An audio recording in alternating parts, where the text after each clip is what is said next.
Le seul cancer gynécologique pour lequel un dépistage est possible est le cancer du col de l'utérus. Ce dépistage, auparavant opportuniste, c'est-à-dire basé sur l'initiative de la patiente ou de son gynécologue, est maintenant organisé en France depuis 2018. Il se base sur le prélèvement du col de l'utérus, prélèvement qui peut être réalisé par le gynécologue, par une sage-femme, mais également par le médecin traitant ou par certains laboratoires.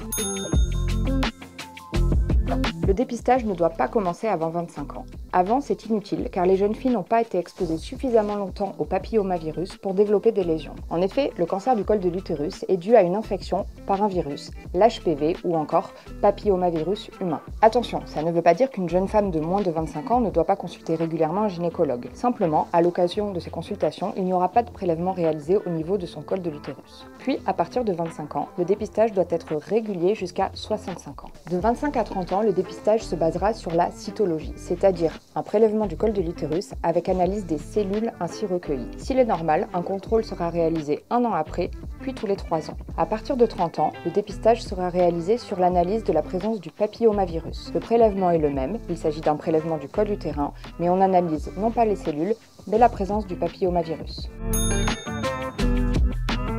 En l'absence d'HPV, les dépistages peuvent être espacés de 5 ans. En cas de mise en évidence d'un HPV à haut risque, le laboratoire analysera les cellules et si elles sont anormales, votre gynécologue vous proposera une colposcopie. La colposcopie est un examen de votre col à la loupe, avec application de différents colorants et éventuellement réalisation d'une biopsie. Une biopsie, c'est un prélèvement d'un tout petit bout du col de l'utérus visant à déterminer s'il y a ou non des lésions liées au papillomavirus. Si ces lésions sont mises en évidence et si elles sont de haut grade, elles correspondent à un état précancéreux. On vous proposera alors une petite intervention qu'on appelle une conisation. Une conisation est une courte intervention chirurgicale qui vise à retirer la zone malade et à éviter ainsi une transformation vers un cancer.